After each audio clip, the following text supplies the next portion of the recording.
So இன்றைக்கி வந்து beta sale தான் பார்க்க போகிறோம். ஸோ இந்த சேல் வீடியோவில் வெறும் 3 பேர் தான் போட்டிருக்கேன். இது எல்லாமே வந்து எனக்காக நான் கலெக்ட் பண்ணது தான். ஸோ ப்ரீட் பண்ணலாம் அப்படின்னு வந்து கலெக்ட் பண்ணியிருந்தேன். பட் இப்போ டைம் வந்து ரொம்ப சிக்கலாக இருக்குது. ஸோ அதனால் ப்ரீட் பண்ணேன் அப்படின்னாலும் கண்டுக்காமல் விட்டு குட்டிங்களாக இறந்துரும். ஸோ அதனால் சேல் பண்ணுறதே நல்லது அப்படின்னு சொல்லிட்டு சேலுக்கு போட்டிருக்கேன். ஸோ இதில் வந்து 3 பேர் இருக்குது. ஒரு நீமோ கோல்டு காப்பர் இருக்கும், அதுக்கப்புறம் வேம்பயர் அவத்தார் இருக்கும், அப்புறம் ஒயில்டு பீட்டா இருக்கும். அதில் ஒயில்டு மட்டும் வந்து இந்தியன் பீடு, அதனால் ப்ரைஸ் கம்மி. மற்றது எல்லாமே வந்து இம்போர்ட்டட். சரிங்களா?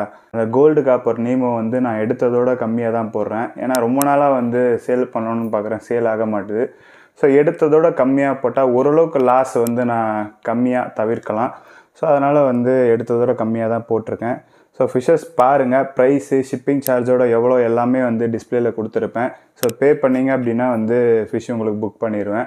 ஸோ என்னோடய வாட்ஸ்அப் நம்பர் வந்து நான் டிஸ்பிளேயில் கொடுக்குறேன், டிஸ்கிரிப்ஷனில் கொடுக்குறேன். ஸோ என்னை கான்டாக்ட் பண்ணுங்கள். ஸோ நீங்கள் பே பண்ணிட்டீங்க அப்படின்னா வந்து டியூஸ்டே இல்லை வெனஸ்டே வந்து ஃபிஷ்ஷை கொரியர் போட்டுருவேன். சென்னையில் இருந்தீங்க அப்படின்னா தேர்ஸ்டேக்குள்ளே ரிசீவ் பண்ணுவீங்க. வெளியே இருக்கீங்க அப்படின்னா, அதாவது சென்னைக்கு வெளியே இருக்கீங்க அப்படின்னா ஃப்ரைடே சாட்டர்டே அதுக்குள்ளே வந்து ஃபிஷ்ஷை ரிசீவ் பண்ணுவீங்க.